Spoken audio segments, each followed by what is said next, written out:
The four Greeks were very impressed by his words and talked amongst themselves. Then one of them caught sight of Sarah. "Oh no, oh no, they're coming over here. I told you this was a bad idea." She glared at Felix. "Hello, Sarah. We didn't know you were here too." Sarah laughed nervously. "Yeah, I've been here for a few days. Well, it was nice talking to you all. We'll have to go now. Bye." Sarah wasted no time. She zoomed away as fast as she could, leaving Felix standing there with the Greeks. She did not look back, but only ran forward. She caught sight of Jesus alone praying, and she walked up to him. He saw her coming and smiled at her. "Come and sit down, child. What is it that you want?" "Was it really God that spoke to you? Or was it just thunder we heard?" "It was really my father and your father." "That's incredible. What did he say to you?" "He said that he has glorified his name, and he will do it again." Then Jesus, looking at Sarah, saw that she was upset. "Something is troubling you, my young friend. What is on your mind?" "I know those Greeks who came to see you. My mother wants me to marry them, but I don't want to. I'm afraid to marry. I don't want anything to change. I like me the way I am. I can't get married. I want something different for my life, and to be a wife and mother. I don't know what, though." Sarah felt a little bit awkward about saying all this, but she continued. She wanted his advice. "Do you have anything to say about this?" "One of the commandments is to honor your mother and father.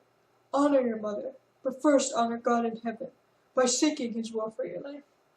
Talk to your mother and tell her how you feel." Well, I can't really do that right now because I ran away from home. I don't know where my mother is right now. She's probably trying to find me. Sarah felt guilt rising in her throat. "There was a man who had 2 sons. His younger son went to him and demanded his inheritance. He left his home and wasted his money on frivolous activities. Soon after that, a harsh famine struck the land.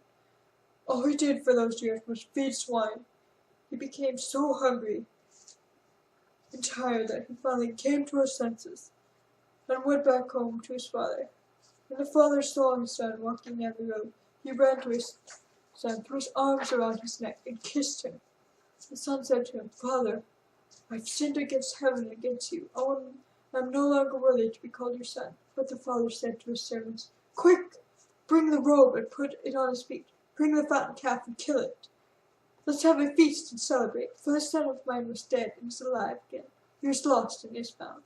Go, find your mother, and be reunited with her, for you are lost and will be found. Be reconciled with her.'" "Yeah, you're right. I need to. I'm sorry I interrupted your solitude. I should go now." Sarah ran back, but on her way she bumped into someone. She looked up to see the man with long black hair, and she recognized him. "You're one of the teacher's disciples," she said. "Thus I am. I am Judas." "I'm Sarah," she told him. "You really ought to be paying more attention to where you're going, child." "I know. I'm sorry. Can you take me back to the other disciples?" "I'm afraid not. I just came out here by myself to take a walk. I have some thinking to do. Run along now, child." Sarah found the 11 other disciples, Felix, Caleb, and John, and she stayed with everyone there for the rest of the day until supper, when they all went to the house of Simon the leper and Bethany. Sarah enjoyed seeing Mary and Martha again. She was tired of being the only girl and was happy to have other girls around. In the middle of the meal, Sarah noticed Judas leave the house. Something wasn't right about him today. There was something suspicious going on. Sarah was so quiet that he did not know she was following him. He went to see a priest at the temple, and Sarah listened to their conversation outside the room. "I trust that you have agreed to our offer," she heard a man say. "Yes. Give me the money, and I will hand Jesus over to you, and then you can do with him as you please." "Oh no, I must warn him," Sarah whispered to herself. And then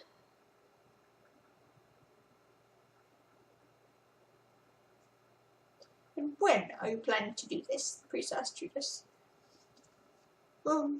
After the Passover in 2 days. Excellent. Well, here's the silver we promised you. Then you can be off now. Remember that if you fail to bring him, we'll reclaim our silver. Understand.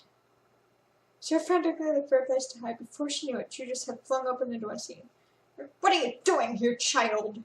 He grabbed her by the arm and roughly spun her around to face him. "Wait a second, I know you. You were the girl that ran into me earlier today. You were with Jesus." "I didn't think he'd go so far as to send someone here to spy on me." "He didn't send me, I came on my own." Did your parents ever teach you it's rude to listen to other people's conversations?" "What is it, Judas?" the priest called.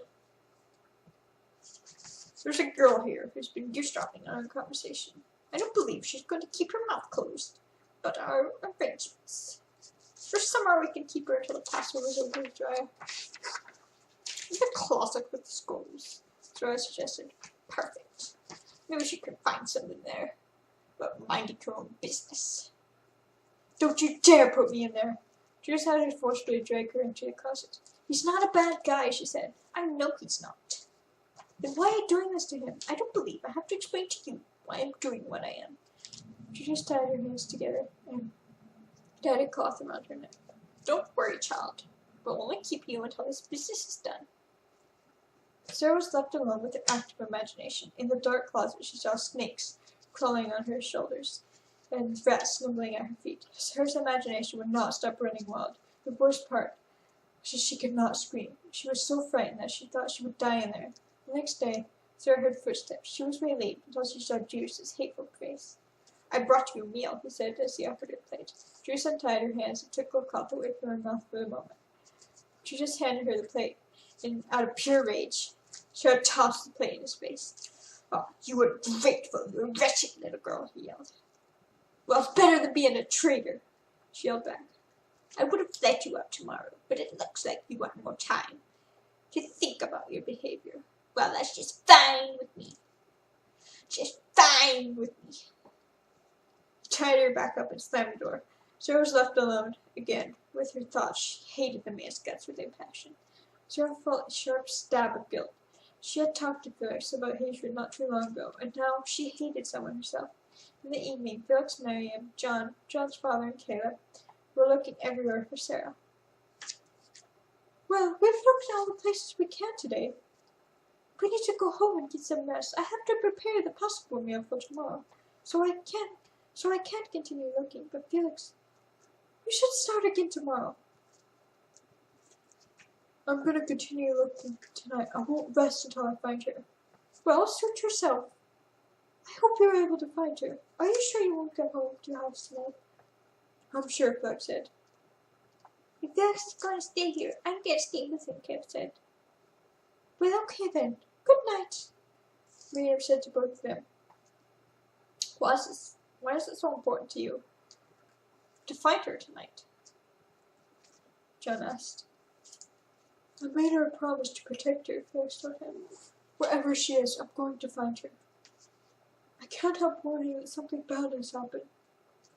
Well, I hope everything works out for you, my friend," John encouraged him. "Thank you," Felix said. After John left, Felix and Caleb were left alone to continue searching under the moonlit sky. Sarah had lost track of time. She did not know what day it was anymore. When she heard two people talking outside, a little boy opened the door and screamed, "Father, there's a girl in here!" Don't be ridiculous, Josiah. Why would someone be here?" Sarah said, making his way over. "Oh my, there is a girl here." Zeriel took the cloth away from Sarah's mouth. "Who are you?" she asked. "I am Zeriel, and this is my son Josiah." "You're a priest? You must know what they're going to do then." "I was a part of the temple until they removed me from the council after my son was healed by Jesus." "Well, what has happened?" "They're gonna kill him. They're gonna kill Jesus after the Passover. That's tonight. It is nearly sundown right now." Zeriel untied her wrists. "You must hurry, child. You must warn him before they arrest him. I don't know where he is, though. Where do you live? The man asked. I'm staying at John Mark's house. Then that's it. You must know where Jesus is. I know a shortcut that way, I'll show you. You must be quick. When Zuriel stopped at a certain spot, Sarah looked down to see a long winding bridge. At the bottom of the bridge were piles upon piles of rock. It didn't look safe. If I fall, I'll die. It'll be fine. I've crossed over the bridge many times. If you try to go there all the way around, you'll never make it in time. There's only one way. Just don't run because you can't handle too much motion, he cautioned her. Wait, why do you want to help me? I told you. He healed my son. I also believe that he's innocent. Okay, I guess I can trust you then. Sarah slowly moved across the bridge, but because she was afraid, she had to run so she would make it across faster. Don't run! Sarah warned her again. Sarah almost made it to the other side when the bridge gave way.